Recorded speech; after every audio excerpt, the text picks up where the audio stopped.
ನಮಸ್ಕಾರ ವೀಕ್ಷಕರೇ, ಚಂದನ ವಾಹಿನಿಯ ವಿಶೇಷ ಕಾನೂನು ಕಾರ್ಯಕ್ರಮಕ್ಕೆ ನಿಮ್ಮೆಲ್ಲರಿಗೂ ಆತ್ಮೀಯವಾದಂತಹ ಸ್ವಾಗತ. ವೀಕ್ಷಕರೇ, ಇವತ್ತಿನ ವಿಚಾರ ಸೂಕ್ಷ್ಮ, ಸಣ್ಣ ಮತ್ತು ಮಧ್ಯಮ ಉದ್ಯಮಗಳು ಅಂತ ಹೇಳಿ ನಾವು ಕರಿತೀವಿ. ಈ ಉದ್ಯಮಗಳಿಗೆ ಕಾನೂನು ಹೇಗಿರುತ್ತೆ ಅಂದರೆ ಕಾನೂನಿನ ನಿಯಮಗಳು, ಹಕ್ಕುಗಳು ಜೊತೆಗೆ ಅದರ ನೆರವನ್ನು ಹೇಗೆ ಪಡ್ಕೊಳ್ಳೋದು, ಇದರ ಕುರಿತಾಗಿ ಒಂದಷ್ಟು ವಿಚಾರಗಳನ್ನು ನಿಮ್ಮೆಲ್ಲರಿಗೂ ತಿಳಿಸ್ಕೊಡೋದಕ್ಕೆ ಕಾನೂನು ತಜ್ಞರಾಗಿರುವಂಥ ಅನೀಶ್ ಅವರು ನಮ್ಮ ಕಾರ್ಯಕ್ರಮಕ್ಕೆ ಬಂದಿದ್ದಾರೆ.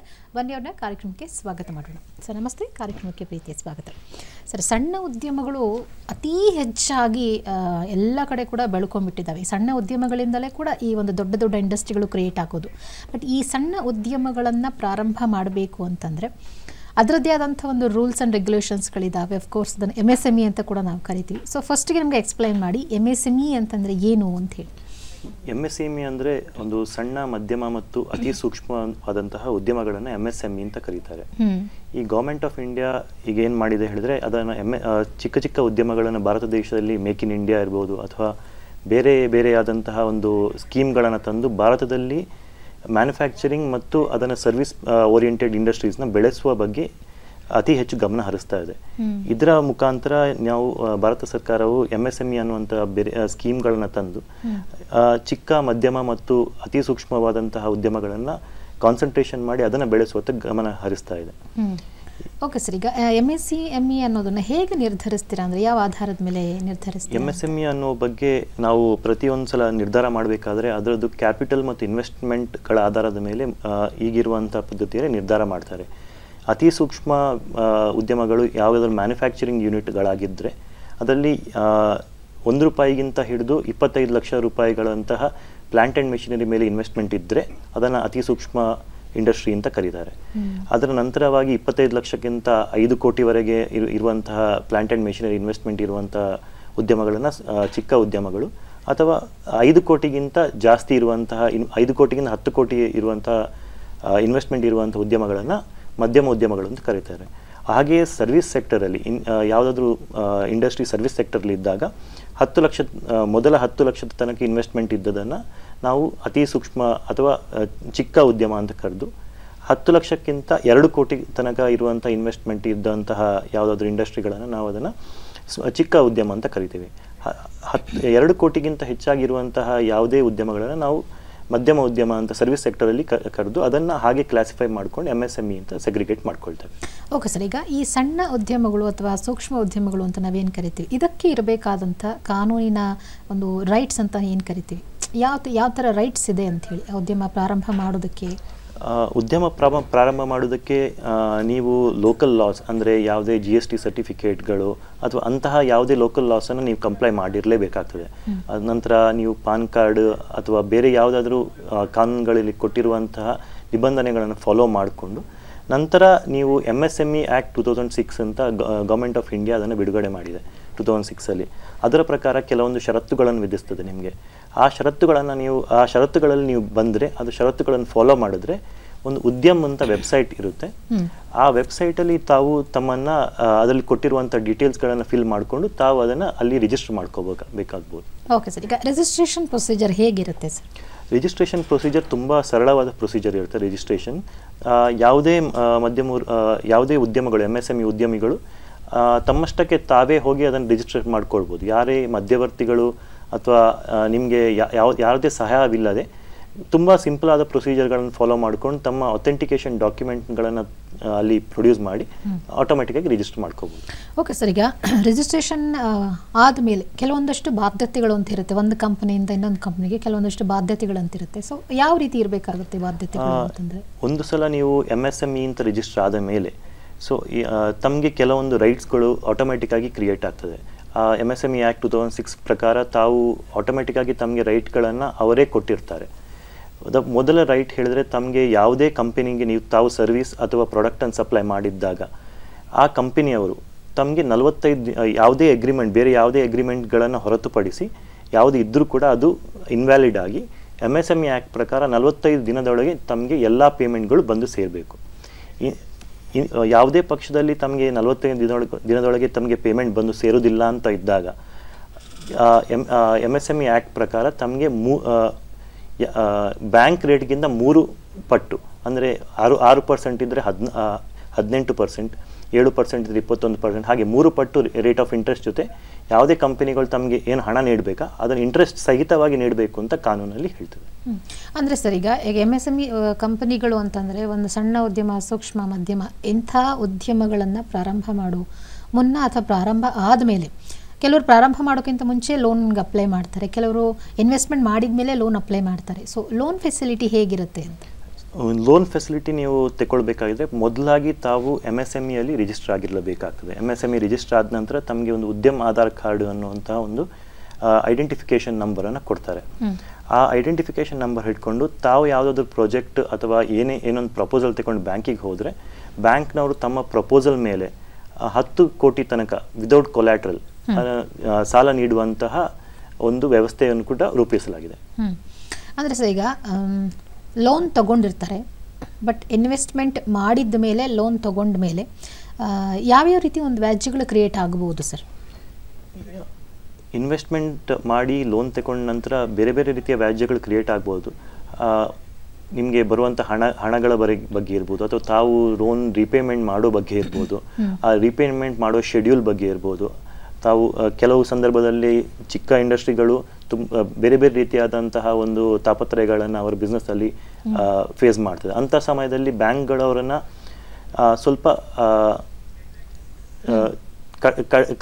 ಸ್ವಲ್ಪ ಕಡಿಮೆ ಅವರಿಗೆ ಪ್ರೆಷರ್ ಕೊಟ್ಟು ಅವರನ್ನು ಚೆನ್ನಾಗಿ ನೋಡ್ಕೊಳ್ಳುವಂತಹ ಪದ್ಧತಿ ಕೂಡ ನಡ್ಕೊಂಡು ಬಂದಿದೆ. ಅಂದರೆ ಸರ್ ಈಗ ಯಾವುದೇ ಒಂದು ಉದ್ಯಮ ಸ್ಟಾರ್ಟ್ ಮಾಡಬೇಕು ಅಂತಂದಾಗ ಈಗ ನೀವು ಹೇಳಿದ್ರೆ ರಿಜಿಸ್ಟ್ರೇಷನ್ ಮಾಡ್ಕೋಬೇಕು ಅಂತ ಹೇಳಿ. ಸೊ ಅಂದರೆ ಆ ವ್ಯಕ್ತಿಯ ಒಂದು ಆಧಾರದ ಮೇಲೆ, ಆ ವ್ಯಕ್ತಿಯ ಒಂದು ಪಾನ್ ಕಾರ್ಡ್ ಅಥವಾ ಆ ವ್ಯಕ್ತಿಯ ಬ್ಯಾಕ್ಗ್ರೌಂಡ್ ಮೇಲೆ ಒಂದು ರಿಜಿಸ್ಟ್ರೇಷನ್ ಪ್ರೊಸೀಜರ್ ನಡೆಯುತ್ತೆ. ಆ ಉದ್ಯಮ ಪ್ರಾರಂಭ ಮಾಡುವಂಥ ಒಂದು ಜಾಗ ಅದು ಇಲ್ಲಿ ಮ್ಯಾಟರ್ ಆಗುತ್ತೆ ಸರ್? ಉದ್ಯಮ ಪ್ರಾರಂಭ ಮಾಡುವಂಥ ಜಾಗ ನಿಮಗೆ ಮ್ಯಾಟರ್ ಆಗ್ತದೆ. ಕೆಲವು ಆ ಜಾಗದಲ್ಲಿ ಇರುವಂಥ ರಿಸೋರ್ಸಸ್ ಅಥವಾ ಆ ಜಾಗದಲ್ಲಿ ನಿಮ್ಮ ಉದ್ಯಮಕ್ಕೆ ಸೂಟ್ ಆಗುವಂತಹ ಕೆಲವು ಅಂಶಗಳನ್ನು ಗಮನಕ್ಕೆ ತಗೊಳ್ಬೇಕಾಗ್ತದೆ. ಸೊ ಈ ಉದ್ಯಮ ಸ್ಟಾರ್ಟ್ ಮಾಡಬೇಕಾದ್ರೆ ನಿಮಗೆ ಯಾವ ಜುರಿಸ್ಡಿಕ್ಷನ್ ಅಲ್ಲಿ ಮಾಡಬೇಕು ಅನ್ನೋದು ಒಂದು ಮುಖ್ಯವಾದ ಅಂಶನೇ. ಅಂದರೆ ಈಗ ಹಣ ವಸೂಲಿ ಮಾಡೋದಕ್ಕೆ ಯಾವ್ಯಾವ ರೂಟ್ಗಳಿದ್ದಾವೆ ಅಂತ ಸರ್? ಈಗ MSME ಟ್ರೈಬ್ಯುನಲಲ್ಲಿ MSMEಲಿ ನೀವು ರಿಜಿಸ್ಟರ್ ಆದ ನಂತರ ಹಣ ವಸೂಲಿ ಮಾಡೋದಕ್ಕೆ ತಾವು ವಿಶೇಷವಾದ ಕಷ್ಟಪಡಬೇಕಾಗಿರಲ್ಲ. ಯಾಕಂದರೆ MSME ಫೆಸಿಲಿಟೇಷನ್ ಕೌನ್ಸಿಲ್ ಅಂತ ಒಂದು ಬಾಡಿಯನ್ನು ಗೌರ್ಮೆಂಟ್ 2006 ಆ್ಯಕ್ಟ್ ಮುಖಾಂತರನೇ ಎಸ್ಟಾಬ್ಲಿಷ್ ಮಾಡಿರ್ತದೆ. ಈ ಬಾಡಿದು ಮೂಲ ಉದ್ದೇಶ ಏನು ಹೇಳಿದ್ರೆ, ಯಾವುದಾದ್ರೂ MSME ನಮ್ಮ ಹಣ ವಸೂಲಿಯಿಂದ ಯಾರಾದರೂ ಹಣ ಕೊಡದವರು ಇದ್ದಾಗ ಪರದಾಡ್ತಾ ಇದ್ದಾಗ ಅವ್ರದ್ದೊಂದು ಫಾರ್ಮ್ಯಾಟ್ ಇರ್ತದೆ. ಆ ಫಾರ್ಮ್ಯಾಟಲ್ಲಿ ತಾವು MSME ಟ್ರೈಬ್ಯುನಲ್ ಅಪ್ಲಿಕೇಶನ್ ಹಾಕಿದ್ರೆ MSME ಟ್ರೈಬ್ಯುನಲ್ ಅವರು ತಮಗೆ ಹೇಗೆ ಹಣವನ್ನು ರಿಕವರ್ ಮಾಡಿಕೊಡ್ಬೇಕು ಅನ್ನೋ ಬಗ್ಗೆ ಅಥವಾ ಯಾರು ನಿಮಗೆ ಹಣ ಕೊಡಬೇಕು ಅವರನ್ನು ಕರೆದು ಒಂದು ಸಂಧಾನ ಪ್ರಕ್ರಿಯೆಯಲ್ಲಿ ನಡೆಸ್ತಾರೆ. ಈ ಸಂಧಾನ ಪ್ರಕ್ರಿಯೆಗೆ MSME ಫೆಸಿಲಿಟೇಷನ್ ಕೌನ್ಸಿಲ್ ಅವರೇ ಮಾಡ್ಬೋದು, ಅಥವಾ ಹೊರಗಿನ ಒಂದು ವ್ಯವಸ್ಥೆಯನ್ನು ಕೂಡ ಉಪಯೋಗಿಸ್ಕೊಂಡು MSME ಫೆಸಿಲಿಟೇಷನ್ ಕೌನ್ಸಿಲ್ನವರು ಈ ಸಂಧಾನ ವ್ಯವಸ್ಥೆಯನ್ನು ರೂಪಿಸ್ಕೋಬಹುದು. ಅಂದರೆ ಸರ್ ಕಾನೂನು ಯಾವ ರೀತಿ ನೆರವಾಗುತ್ತೆ ಹಣ ವಸೂಲಿ ವಿಚಾರ? ಇಂಥ ಸಂಧಾನ ಪ್ರಕ್ರಿಯೆ ನಡೆದಾಗ ಯಾವುದೇ ಒಂದು ಕಾಂಪ್ರಮೈಸ್ ಎರಡು ಪಾರ್ಟಿಗಳು ಬಂದಾಗ ಅಂಥ ಕಾಂಪ್ರಮೈಸ್ ಇಬ್ಬರಿಗೂ ಬಾಧ್ಯವಾಗಿರ್ತದೆ. ಯಾವುದೇ ಡಿಸ್ಪ್ಯೂಟ್ ಇಲ್ಲದೆ ಯಾವುದೇ ಇನ್ನೊಂದು ಪಾರ್ಟಿ ಇವರಿಗೆ ಹಣ ಕೊಡ್ತೇನೆ ಅಂತ ಒಪ್ಕೊಂಡ ಮೇಲೆ ಒಂದು ಅಗ್ರಿಮೆಂಟ್ ಡ್ರಾ ಮಾಡಲಿಕ್ಕಾಗ್ತದೆ. ಆ ಅಗ್ರಿಮೆಂಟ್ ಪ್ರಕಾರ ಇನ್ ಕೇಸ್ ಅವರು ಯಾವುದಾದ್ರೂ ಹಣ ಕೊಡದೇ ಇದ್ದಾಗ ಆ ಅಗ್ರಿಮೆಂಟನ್ನು ಎನ್ಫೋರ್ಸ್ ಮಾಡುವಂತಹ ಅಧಿಕಾರವೂ ಇರ್ತದೆ. ಅಂದರೆ ಸರ್ ಈಗ ನಾವೇನೋ ಒಂದು ಕಂಪ್ನಿ ಒಂದು ಆರ್ಡರ್ ಕೊಡ್ತೀವಿ, ನಮ್ಗೆ ಇಷ್ಟ ದಿನದೊಳಗಡೆ ಅದು ನೀವು ಫುಲ್ಫಿಲ್ ಮಾಡಬೇಕು ಅಂತೇಳಿ ಕೆಲವು ಅಡ್ವಾನ್ಸ್ ಪೇಮೆಂಟ್ ಮಾಡ್ತಾರೆ, ಅಥವಾ ಕೆಲವರು ನಮ್ಗೆ ಆರ್ಡರ್ ಬಂದ ಮೇಲೆ ಪೇಮೆಂಟ್ ಮಾಡೋರು ಇರ್ತಾರೆ. ಅಲ್ಲಿ ಯಾವ ರೀತಿ ವ್ಯಾಜ್ಯಗಳು ಕ್ರಿಯೇಟ್ ಆಗ್ಬೋದು? ಕೆಲವರು ಕಾಂಟ್ರಾಕ್ಟ್ ಅಂತ ಹೇಳಿ ಒಂದು ಸಿಗ್ನೇಚರ್ ಮಾಡಿಸ್ಕೊಂಡಿರ್ತಾರೆ, ಇಷ್ಟು ದಿನದ ಒಳಗಡೆ ಪೇಮೆಂಟ್ ಮಾಡಬೇಕು ಅಂತ ಹೇಳಿ.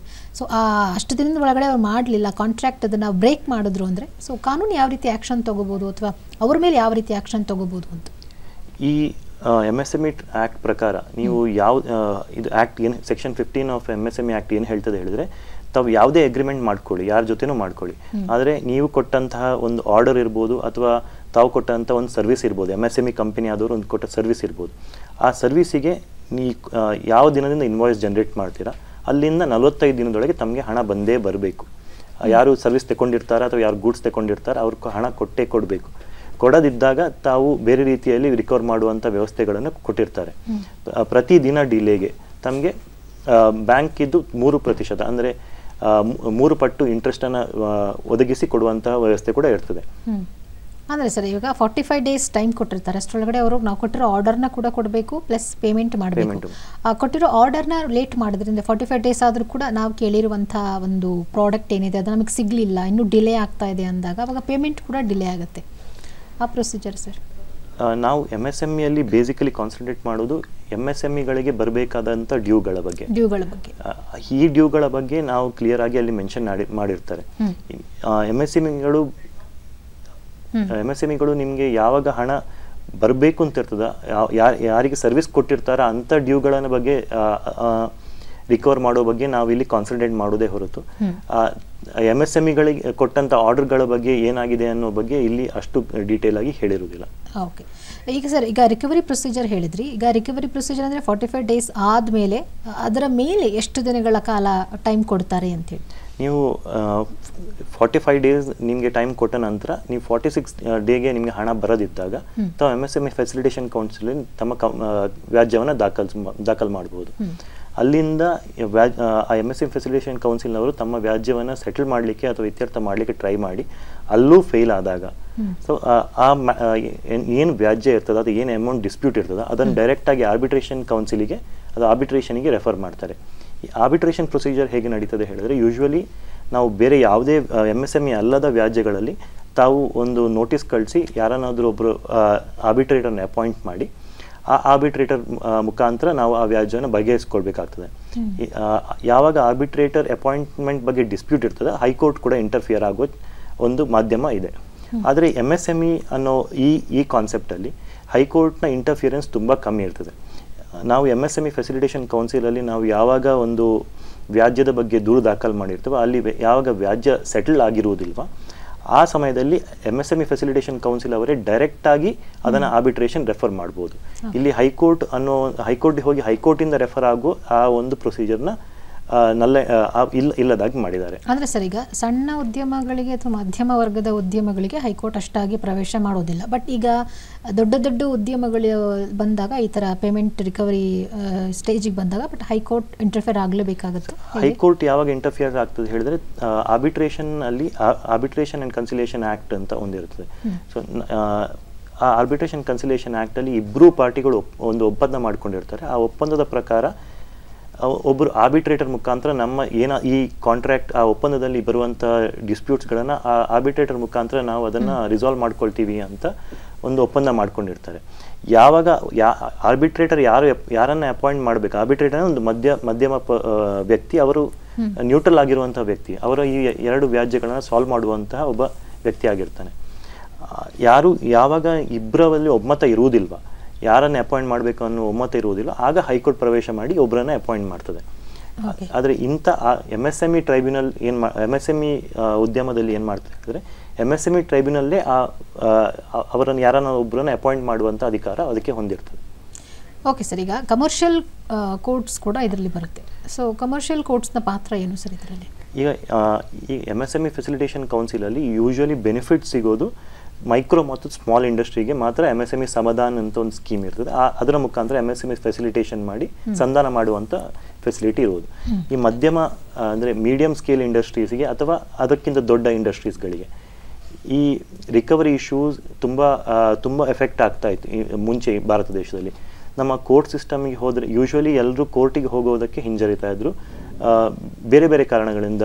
ಅದರಲ್ಲಾಗುವ ಡಿಲೇ, ಪ್ರೊಸೀಜರ್ಸು ಮತ್ತು ಅದನ್ನು ರಿಕವರ್ ಮಾಡುವಂತಹ ಕಾಸ್ಟ್ ಮತ್ತು ಟೈಮ್ ಇನ್ವಾಲ್ವ್, ಅದು ಆ ವಿಷಯಕ್ಕಾಗಿ ತುಂಬ ಜನ ಅದನ್ನು ಹಿಂಜರಿತಾ ಇದ್ರು. ಆದರೆ ಗೌರ್ಮೆಂಟ್ ಆಫ್ ಇಂಡಿಯಾ ಇದಕ್ಕೊಂದು ಕಮರ್ಷಿಯಲ್ ಕೋರ್ಟ್ ಆ್ಯಕ್ಟ್ ಅಂತ ಒಂದು ಆ್ಯಕ್ಟ್ ತಂದು ಈ ಮುಖಾಂತರ ಈ ಎಲ್ಲ ವ್ಯಾಜ್ಯಗಳನ್ನು 1 ವರ್ಷದೊಳಗೆ, ಯಾವುದೇ ವ್ಯಾಜ್ಯಗಳೇ 1 ವರ್ಷದೊಳಗೆ ಇತ್ಯರ್ಥ ಮಾಡುವಂತಹ ಒಂದು ಸಂಸ್ಥೆಯನ್ನು ಸ್ಥಾಪಿಸಿದೆ. ಈ ಸಂಸ್ಥೆಯಲ್ಲಿ ಕೂಡ MSME ಯಾವುದಾದ್ರೂ ಹಣ ಬರಬೇಕಿದ್ದಾಗ, ಯಾವುದಾದ್ರೂ ಹಣ ಡ್ಯೂ ಇದ್ದಾಗ MSMEಯವರು ಮಧ್ಯಪ್ರವೇಶ ಮಾಡಿ ಅಲ್ಲಿಗೆ ತಮ್ಮ ವ್ಯಾಜ್ಯವನ್ನು ಸಬ್ಮಿಟ್ ಮಾಡಿ ಅಲ್ಲಿಂದ ಕೂಡ ಪರಿಹಾರವನ್ನು ತಗೋಬಹುದು.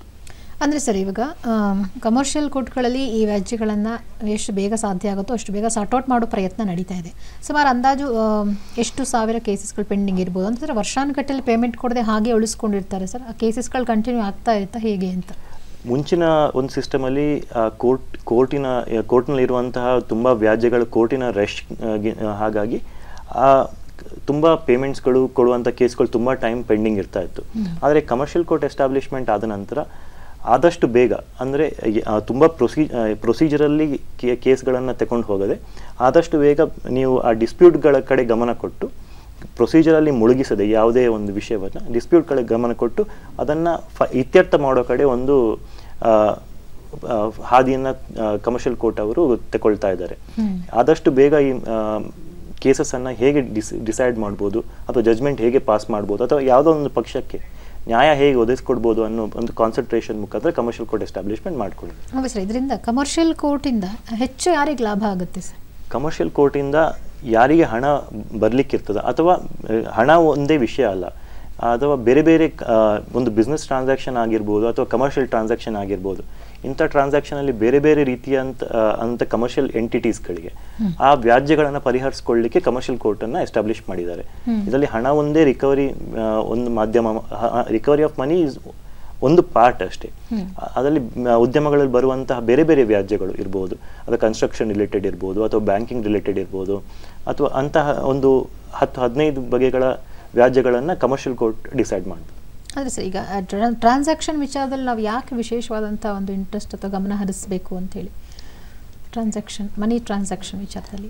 ಮನಿ ಟ್ರಾನ್ಸಾಕ್ಷನ್ ವಿಚಾರದಲ್ಲಿ ಯಾಕೆ ಗಮನ ಹರಿಸ್ಬೇಕು ಹೇಳಿದ್ರೆ, ಎಲ್ಲ ಉದ್ಯಮಗಳು ನಿಂತಿರೋದೇ ಟ್ರಾನ್ಸಾಕ್ಷನ್ಸ್ ಮೇಲೆ. ಯಾವಾಗ ನಿಮ್ಮದು ಟ್ರಾನ್ಸಾಕ್ಷನ್ ಎಲ್ಲಾದರೂ ಸರ್ವಿಸ್ ಕೊಟ್ಟಾಗ ಅಥವಾ ನೀವು ಯಾರಿಗಾದರೂ ಪ್ರಾಡಕ್ಟ್ ಸಪ್ಲೈ ಮಾಡಿದಾಗ ಎಲ್ಲಿ ಸ್ಟಕ್ ಆಗುತ್ತೋ ಅಲ್ಲಿಂದ ನಿಮ್ಮ ಬಿಸ್ನೆಸ್ ಎಫೆಕ್ಟ್ ಆಗ್ತಾ ಬರ್ತದೆ. ಸೊ ಹಾಗಾಗಿ ನಾವು ಎಲ್ಲ ಟ್ರಾನ್ಸಾಕ್ಷನ್ಗಳ ಬಗ್ಗೆ ಹೆಚ್ಚಿನ ಗಮನ ಕೊಟ್ಟು ಅದನ್ನು ರಿಕವರ್ ಮಾಡುವಂಥ ಒಂದು ಗಮನ ಮಾಡಬೇಕಾಗ್ತದೆ. ಓಕೆ ಸರ್, ಈಗ ಒಂದು ಕಂಪನಿ ಇನ್ನೊಂದು ಕಂಪನಿಯನ್ನು ಬಿಲೀವ್ ಮಾಡೋದಕ್ಕೆ ಕೆಲವೊಂದು ಏನಾದರೂ ಮಾನದಂಡಗಳು ಬೇಕಾಗುತ್ತೆ. ನಾನು ಈ ಕಂಪನಿಗೆ ಇಷ್ಟು ಸರ್ವಿಸ್ ಕೊಟ್ಟರೆ ನನಗೆ ಅಷ್ಟು ಟೈಮ್ನಲ್ಲಿ ಅವ್ರು ವಾಪಸ್ ಕೊಡ್ತಾರೆ ಅನ್ನೋದು ಕೆಲವೊಂದಷ್ಟು ಮಾನದಂಡಗಳು ಬೇಕಾಗುತ್ತೆ. ಇದನ್ನು ಯಾವ ರೀತಿ ನಿರ್ಧರಿಸುತ್ತೆ ಅಂಥೇಳಿ ಒಂದು MSME ಅನ್ನುವಂಥದ್ದು? MSME ಅನ್ನೋದು ಯಾವುದೇ ಮಾನದಂಡಗಳನ್ನು MSME ಅವರಿಗೆ ಇನ್ನೊಂದು ಕಂಪನಿಗೆ ಸರ್ವಿಸ್ ಕೊಡಲಿಕ್ಕೆ ಯಾವುದೇ ಮಾನದಂಡಗಳು ಇರುವುದಿಲ್ಲ. ಯಾಕಂದರೆ ಬಿಸ್ನೆಸ್ ಅನ್ನೋದು ಯಾವಾಗಲೂ ರಿಸ್ಕ್ ಓರಿಯೆಂಟೆಡ್. ಸೊ ಅವರು ಯೂಶ್ವಲಿ ಅವ್ರದ್ದು ಬ್ಯಾಕ್ಗ್ರೌಂಡ್ ವರ್ಕ್ ಮಾಡ್ಕೊಂಡಿರ್ತಾರೆ ಅಥವಾ ಯಾವುದಾದ್ರೂ ಒಂದು ರೆಫರೆನ್ಸ್ ಮುಖಾಂತರ ನಾವು ಗೂಡ್ಸ್ ಸಪ್ಲೈ ಮಾಡೋದು ಸರ್ವಿಸ್ ಕೊಟ್ಟಿರ್ತೀವಿ. ಸೊ ಇಂಥದ್ದು ಮಾನದಂಡಗಳು ಬಿಟ್ಟು ಬೇರೆ ಯಾವುದೇ ಸ್ಪೆಸಿಫಿಕ್ ಆಗಿ ಮಾನದಂಡಗಳು ನೀವು ನೋಡಿಕೊಂಡು ಅವರಿಗೆ ಸರ್ವಿಸ್ ಕೊಡಬೇಕು ಅನ್ನೋ ಬಗ್ಗೆ ಎಲ್ಲೂ ಉಲ್ಲೇಖ ಮಾಡಿಲ್ಲ. ಅಂದರೆ ಸರ್, ಈಗ ಹಣ ರಿಕವರಿ ಮಾಡೋದು ಲೇಟ್ ಆದಷ್ಟು ಕೂಡ ಅದರ ಮೇಲೆ ಇಂಟ್ರೆಸ್ಟ್ ಜಾಸ್ತಿ ಆಗ್ತಾ ಹೋಗುತ್ತಾ? ಹಣ ರಿಕವರಿ ಮಾಡೋದು ಲೇಟ್ ಆದಷ್ಟು ಕೂಡ ನಿಮಗೆ 45 ದಿನದ ಆ ಒಂದು ಪೀರಿಯಡ್ ಏನು ಪ್ರಿಸ್ಕ್ರೈಬ್ ಮಾಡಿದಾರ MSME ಆ್ಯಕ್ಟಲ್ಲಿ, ಅದರ ನಂತರ ಪ್ರತಿ ದಿನಕ್ಕೆ ನೀವು 3 ಪಟ್ಟು ಬ್ಯಾಂಕ್ ಇಂಟ್ರೆಸ್ಟ್ ಕೊಡಬೇಕು ಅನ್ನೋ ಬಗ್ಗೆ ಒಂದು ಆ ಸೆಕ್ಷನಲ್ಲಿ ಹೇಳ್ತಾರೆ. ಸೊ ನೀವು ಎಷ್ಟು ಡಿಲೇ ಮಾಡ್ತೀರಾ ಅಷ್ಟು ಇಂಟ್ರೆಸ್ಟ್ ನೀವು ಭರಿಸಬೇಕಾಗ್ತದೆ. ಈ ಮೊನ್ನೆ ಒಂದು ಸುಪ್ರೀಂ ಕೋರ್ಟ್ ಕೂಡ ಜಜ್ಮೆಂಟ್ ಪಾಸ್ ಮಾಡಿದೆ. ನೀವು MSME ಫೆಸಿಲಿಟೇಷನ್ ಕೌನ್ಸಿಲಲ್ಲಿ ನಿಮ್ಮದು ಡಿಸ್ಪ್ಯೂಟ್ ಸೆಟಲ್ ಆಗದೆ ನೀವು ನಂತರ ಆರ್ಬಿಟ್ರೇಷನಲ್ಲಿ ನಿಮ್ಮ ಎಗೇನ್ಸ್ಟ್ ಜಜ್ಮೆಂಟ್ ಬಂದು ನೀವು ಅದನ್ನು ಅಪೀಲ್ ಮಾಡಲಿಕ್ಕೆ ಬೇರೆ ಯಾವುದೇ ಕೋರ್ಟಿಗೆ ಹೋಗಬೇಕಾದ್ರೂ ಕೂಡ ನೀವು 75% ಏನು ನಿಮಗೆ ನಿಮ್ಮ ಎಗೇನ್ಸ್ಟ್ ಆರ್ಡರ್ ಆಗಿದೆಯಾ ಅದರ 75% ಹಣವನ್ನು ಆ ಕೋರ್ಟಲ್ಲಿ ಡೆಪಾಸಿಟ್ ಮಾಡಿ ನಂತರ ಮಾತ್ರ ನೀವು ಅದನ್ನು ಅಪೀಲನ್ನು ಆ ಆರ್ಡರ್ನ ಚಾಲೆಂಜ್ ಮಾಡ್ಬೋದು. ಯಾರು ಡೆಪಾಸಿಟ್ ಮಾಡಬೇಕು? ಯಾರ ಎಗೇನ್ಸ್ಟ್ ಆರ್ಡರ್ ಆಗಿದೆ, ಯಾರ ವಿರುದ್ಧವಾಗಿ ಆರ್ಡರ್ ಆಗಿದೆಯಾ, ಯಾರು ಹಣ ಕೊಡಬೇಕಿದೆಯಾ ಅದನ್ನು ನಿಮ್ಮ ಪ್ರಿನ್ಸಿಪಲ್ ಪ್ಲಸ್ ಇಂಟ್ರೆಸ್ಟ್ ಅದರದ್ದು 75% ನೀವು ಕೋರ್ಟಲ್ಲಿ ಡೆಪಾಸಿಟ್ ಮಾಡಬೇಕಾಗ್ತದೆ. ಆ ಡೆಪಾಸಿಟ್ ಮಾಡಿದ ನಂತರ ಮಾತ್ರ ತಾವು ಆ ಆರ್ಡರ್ನ ಚಾಲೆಂಜ್ ಮಾಡುವಂಥ ಅಧಿಕಾರ ತಮಗಿರ್ತದೆ. ಓಕೆ, ಸೊ ಇನ್ ಕೇಸ್ ಅದು ವ್ಯಾಜ್ಯ ಕ್ಲಿಯರ್ ಆದರೆ ನಾವು ಡೆಪಾಸಿಟ್ ಮಾಡಿದ ಅಮೌಂಟ್ ನಮಗೆ ರಿಟರ್ನ್ ಸಿಗ್ತದೆ. ವ್ಯಾಜ್ಯ ಕ್ಲಿಯರ್ ಆದಾಗ ಡೆಪಾಸಿಟ್ ಮಾಡಿದ ಅಮೌಂಟು ಯಾರಿಗೆ ಸೇರ್ಬೇಕಿರ್ತದೆ ಅವರಿಗೆ ಸೇರ್ತದೆ. ಕೋರ್ಟು ಯಾರ ವಿರುದ್ಧ ಲೋವರ್ ಕೋರ್ಟ್ ಆರ್ಡರ್ ಮಾಡಿರ್ತದ ಅವರ ಪರವಾಗಿ ಹೈಯರ್ ಕೋರ್ಟ್ ಆರ್ಡರ್ ಮಾಡಿದಾಗ ಅವರು ವಿಡ್ರಾ ಮಾಡ್ಕೋಬಹುದು, ಅಥವಾ ಅವರ ಎಗೇನ್ಸ್ಟ್ ಆರ್ಡರ್ ಮಾಡಿದಾಗ ಅದು 75% ಅಮೌಂಟು ಪ್ಲಸ್ ನಿಮ್ಮದು ಏನು ಡ್ಯೂ ಇರ್ತದೆ MSME ಯೂನಿಟಿಗೆ ಆ ಎಂಟೈರ್ ಡ್ಯೂವನ್ನು ನೀವು ಅವರಿಗೆ ಕೊಟ್ಟು ಬರೆಸಬೇಕಾಗ್ತದೆ. ಅಂದರೆ ಸರ್, ಈಗ ಅಟ್ ಎ ಟೈಮ್ ಒಂದೇ ಇನ್ಸ್ಟಾಲ್ಮೆಂಟಲ್ಲಿ ಅಷ್ಟು ಪೇಮೆಂಟ್ ಮಾಡೋಕೆ ಅವಕಾಶ ಇರುತ್ತಾ ಅಥವಾ ಇನ್ಸ್ಟಾಲ್ಮೆಂಟಲ್ಲಿ ಕೊಡೋಕ್ಕೂ ಕೂಡ ಅವಕಾಶ ಇರುತ್ತಾ, ಹೇಗೆ ಸರ್? ಸುಪ್ರೀಂ ಕೋರ್ಟ್ಗಳು ಕೆಲವೊಂದು ಮಾನದಂಡಗಳನ್ನು ಪ್ರಿಸ್ಕ್ರೈಬ್ ಮಾಡಿದೆ. ಕೆಲವೊಂದು ಸಲ ನೀವು ಇನ್ಸ್ಟಾಲ್ಮೆಂಟಲ್ಲೂ ಕೊಡುವಂತಹ ವ್ಯವಸ್ಥೆಗಳನ್ನು ಕೂಡ ಅದು ಪ್ರಿಸ್ಕ್ರೈಬ್ ಮಾಡಿರ್ತದೆ. ಆದರೆ 75% ಭರಿಸುವಂತಹ ಇನ್ಸ್ಟಾಲ್ಮೆಂಟಲ್ಲೂ ಮಾಡಬಹುದು. ಅದು ಪ್ರತಿ ಕೋರ್ಟಿನ ಡಿಸ್ಕ್ರಿಷನ್ಗೆ ಬಿಟ್ಟಿರ್ತದೆ. ಇನ್ಸ್ಟಾಲ್ಮೆಂಟಲ್ಲಿ ಮಾಡ್ಬೋದು ಅಥವಾ ನೀವು ಒಂದೇ ಸಲ ಭರಿಸಬೇಕು ಅಂತ ಕೋರ್ಟು ಆರ್ಡರ್ ಮಾಡಬಹುದು. ಓಕೆ ಸರ್, ಇನ್ನು ಕೊನೆಯದಾಗಿ ಎಷ್ಟು ಮಟ್ಟಿಗೆ ನಾವು ಎಚ್ಚರಿಕೆಯಿಂದ ಇರಬೇಕಾಗತ್ತೆ ರಿಕವರಿ ಅಂದರೆ ಹಣ ರಿಕವರಿ ಪ್ರೊಸೀಜರಲ್ಲಿ? ಸಣ್ಣ ಉದ್ಯಮಗಳಾಗಿರ್ಬೋದು, ಸೂಕ್ಷ್ಮ ಮತ್ತು ಮಧ್ಯಮ ವರ್ಗದ ಉದ್ಯಮಗಳು ಅಥವಾ ಉದ್ಯಮ ಮಾಡುವಂಥವ್ರು ಅಥವಾ ಬೇರೆಯವರಿಗೆ ಸರ್ವಿಸ್ ಕೊಡುವಂಥವ್ರು ಎಷ್ಟು ಎಚ್ಚರಿಕೆಯಿಂದ ಇರಬೇಕಾಗತ್ತೆ? ಏನು ಮೆಸೇಜ್ ಕೊಡೋಕ್ಕೆ ಇಷ್ಟಪಡ್ತೀರಾ ಸರ್? ತಾವು ಬಿಸ್ನೆಸ್ ಮಾಡಬೇಕಾದ್ರೆ ಅದು ರಿಸ್ಕ್ ಅನ್ನೋ ಫ್ಯಾಕ್ಟರ್ ಬಿಸ್ನೆಸ್ಸಲ್ಲಿ ಇದ್ದೇ ಇರ್ತದೆ. ಸೊ ಎಚ್ಚರಿಕೆ ಅನ್ನೋದು ಬಿಸ್ನೆಸ್ಸಲ್ಲಿ ಅತ್ಯವಶ್ಯಕವಾಗಿ ನಡೆಯುವಂಥದ್ದು. ಇನ್ ಇವೆಂಟ್ ನೀವು ಏನಾದರೂ ಬಿಸ್ನೆಸ್ ಮಾಡಬೇಕಾದ್ರೆ ರಿಸ್ಕ್ ಫ್ಯಾಕ್ಟರ್ ಇದ್ದಾಗ ತಾವು ಯಾವುದಾದ್ರೂ ಹಣ ರಿಕವರಿ ಇದ್ದಾಗ ತಾವು ಯೂಶ್ವಲಿ ಕೋರ್ಟ್ ಪ್ರೊಸೀಜರ್ ಇದೆ, ಕೋರ್ಟಿಂದ ನಮಗೆ ಇಷ್ಟು ಟೈಮ್ ಹಿಡಿತದೆ ಅನ್ನೋ ಬಗ್ಗೆ ಒಂದು ತಪ್ಪು ಕಲ್ಪನೆ ಜನರಲ್ಲಿ ತುಂಬ ಮೂಡಿದೆ. ಆದರೆ ಈಗಿರುವಂತಹ ಕಾನೂನುಗಳ ಪ್ರಕಾರ ತಾವು ಆದಷ್ಟು ಬೇಗ ತಮ್ಮ ಹಣವನ್ನು ರಿಕವರ್ ಮಾಡುವಂತಹ ಒಂದು ಎಲ್ಲ ವ್ಯವಸ್ಥೆಗಳನ್ನು ಕಾನೂನು ನಿಮಗೆ ನೀಡಿರ್ತದೆ. ಹಾಗಾಗಿ ನೀವು ಯಾವುದೇ ಹಣ ನಿಮಗೆ ಬರದಿದ್ದಾಗ ನೀವು ನಿರಾತಂಕವಾಗಿ ಕೋರ್ಟಿಗೆ ಹೋಗಿ ಕೋರ್ಟ್ ತಮ್ಮ ಡಿಸ್ಪ್ಯೂಟ್ಗಳನ್ನು ಆದಷ್ಟು ಬೇಗ ಸಾಲ್ವ್ ಮಾಡುವಂತಹ ವ್ಯವಸ್ಥೆಗಳನ್ನು ಇದೆ, ಅದನ್ನು ನೀವು ಸದುಪಯೋಗ ಪಡಿಸಿಕೊಳ್ಬೇಕು. ಓಕೆ ಸರ್, ಇವತ್ತಿನ ಕಾರ್ಯಕ್ರಮದಲ್ಲಿ ಭಾಗವಹಿಸಿ ಈ ಸಣ್ಣ ಸೂಕ್ಷ್ಮ ಮಧ್ಯಮ ವರ್ಗದ ಉದ್ಯಮಗಳಿಗೆ ಇರುವಂಥ ಕಾನೂನಿನ ನೆರವು ಜೊತೆಗೆ ಹಣ ರಿಕವರಿ ಪ್ರೊಸೀಜರ್ ಹೇಗಿರುತ್ತೆ, ಸೊ ಯಾರಿಗೆ ಹೆಚ್ಚು ಲಾಭ ಆಗುತ್ತೆ, ಜೊತೆಗೆ ಕಮರ್ಷಿಯಲ್ ಕೋರ್ಟ್ಸ್ಗಳಿಂದ ಏನು ಲಾಭ ಆಗುತ್ತೆ, ಎಲ್ಲ ವಿಚಾರಗಳನ್ನು ಬಹಳ ವಿಸ್ತೃತವಾಗಿ ತಿಳಿಸ್ಕೊಟ್ಟಿದ್ದಕ್ಕೆ ಧನ್ಯವಾದಗಳು. ನೋಡಿದ್ರಲ್ಲ ವೀಕ್ಷಕರೇ, ಇದು ಈ ವಾರದ ವಿಶೇಷ ಚಂದನ ವಾಹಿನಿಯ ಕಾನೂನು ಕಾರ್ಯಕ್ರಮ. ನಮಸ್ಕಾರ.